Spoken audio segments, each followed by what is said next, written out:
When it comes to players getting on, who organises these team nights out? Who organises the bonding? Because you saw the City story that came out, the little bunga parties, and they flew some Instagram models.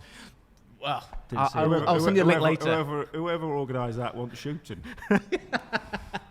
The fact that it leaked out, I think, is the worst part. No, it wasn't leaked. So these models were pitched on Instagram. Well, that's true. But not with the players, right? I mean, they were just saying, we are here. We are here in Manchester with the players.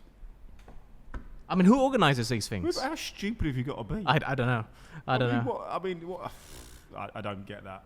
I didn't understand that in the slightest. If you're going to do that, you do it surely in the privacy of somewhere, wherever it is. And if you're going to invite those who go whatever, there's like no phones or nothing. It's completely secure and private. When they're all posing and doing this, that, and the other, no, I'm here with such and such. It's like, really? Mm. In this day and age, how stupid and naive have you got to be? I don't know. You're grimacing right now. You're smirking almost. I hadn't seen it, mate. You haven't seen it? You've not seen it? No. Explain. So basically, the post-Christmas party, Mere Golf Club. Mere Golf Club, I think it was. Yeah, it's That's a nice near one. me. Yeah. So they've invited it. something like, I don't know, 20-odd Italian models. Famous on Instagram. And they're all social in the media. spa and all doing that. So they're all posing. We're here at the Manchester City Christmas party, whatever it is, here with all the players, all posing in all sorts of positions and, dressed, but not really provocatively. And you're thinking, and it even said in it that it was arranged by the club. Yeah, and then Pep came out to say he said it was okay as well after that. Honestly, it is just bizarre. I'm sure that's gone down really well. Well, that's what I'm saying. It's like, how stupid have you got to be? Ridiculous. There's always someone in the dressing room who was good at that sort of thing, parties, wanting to get the lads together, wanting to go somewhere, whether it be dinner, whether it be a full night Peter out. Beagrie says that. He was kept on at Everton for a long, long time because he was the party arranger. Really? Yeah, he got a couple of contracts off the back of that. Biggs was funny. I learned very early with Peter Beagrie. He was funny on a night out. He got himself into a bit of trouble now social secretary they were called in my day. When, that was what it was. He was the social secretary. He was in charge of arranging parties, nights out, drinks, dinners, all that type of thing.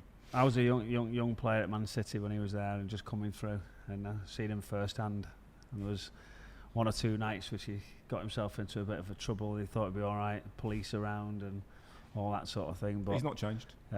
He's a funny guy. He's a funny guy, Biggs. And there's always been them sort of guys who you've organised those parties and they are healthy if there isn't any trouble out of it. You want that team spirit. You want to get everybody out. And some of your fondest memories will be that those team Christmas nights out, fancy dress Christmas nights out, Dublin. all that type of thing. I did a few in Dublin and I probably laughed for 48 hours, literally crying every day in fancy dress and certain trips. Best costume you saw for a fancy dress? Oh, Gary Kelly, without a shadow of a doubt. What did he go as? So, it was a good crowd at Leeds.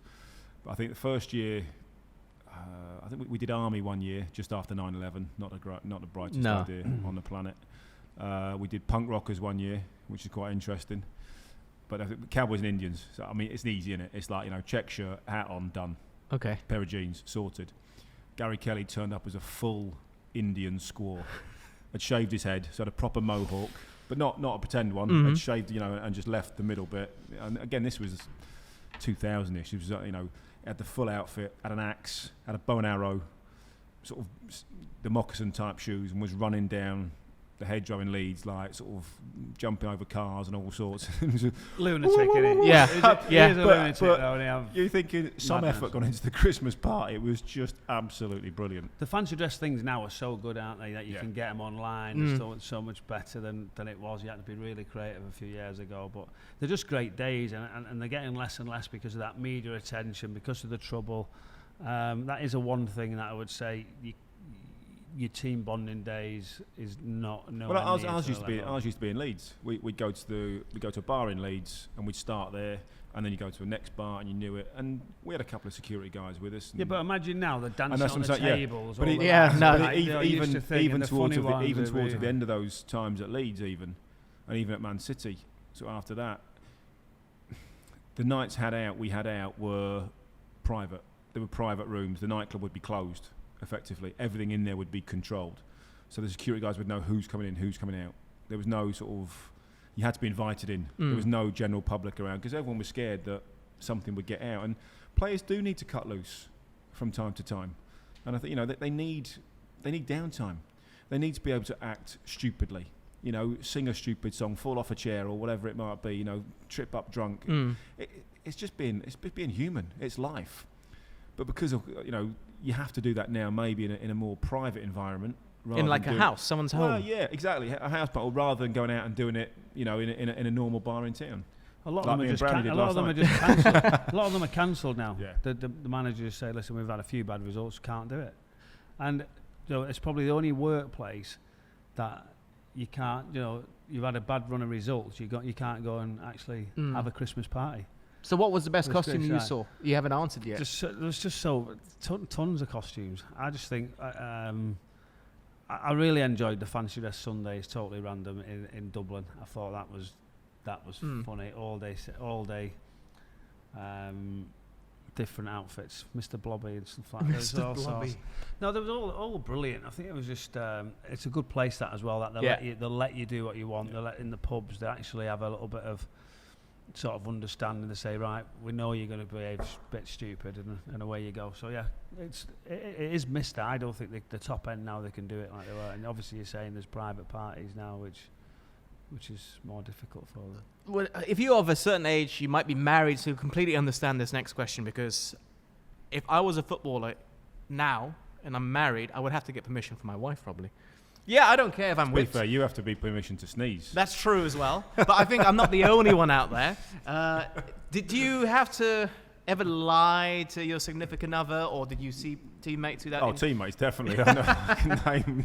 Could name one or a few that might have had to get a letter from the club, official letter, night out. Didn't believe it. A player had to get... Several players at times. Well, I think you can see why it caused a problem. If you've got 5 single guys on the same night out, and you've got 5 married ones, and because it becomes public what they're doing. Well, the Man City thing. So there might have been married lads there at this party. They might have been in a separate room. They might have been doing something completely, or just been at the bar having a chat, doing whatever. But suddenly it's put on social media. Oh, there was 20 Italian models there, flaunting their assets. Then suddenly you want to go, well, what were you doing there? Where were you looking? What were you doing? It just causes it. It's just friction at home. Just stupidity. Yep. You get that when you walk down the street, Danny. You don't need to be a proud. You get that sort of attention every day. He doesn't. Yeah, but he doesn't care. He doesn't care at all. But I think that's again. I think you know what they're not, wives are not daft. They're not stupid. But again, it comes down to a matter of trust, isn't it? You have to forget that the dynamic of a group of footballers is unique in the world. Well, it is, because you're going from sort of 17-year-olds to 35-year-olds. Some at the end of their career, and if you put that in the real workplace, that's like a 20-year-old to maybe a 60-year-old. Now that's a really strange demographic of people of experience and all that something. Some married, some not. Some got kids, some not. And it's all different, especially now, different religions, ethnicities, all that type of thing. So it's an incredible mix thrown into such a small pot. So, yeah, I mean, I think back in the day, but footballers have always had a bad reputation for misbehaving. But I think that's just people in general. Again, it's just, in the media, it's just made out to be more than it is. Was it Leicester City that they flew out to Thailand? They flew out somewhere else and had a Christmas party in Thailand. And then just Nigel Pearson's time, was it? And then his son got into trouble. Yeah, but then there's they've done that, and then there's a few of the guys have gone Vegas and all that type of thing. Just to try and get away from that sort of the public. But then now it's so quick that they realise it's a team, whether they'll be in Denmark, whether they'll be in wherever, Sweden, is coming back now.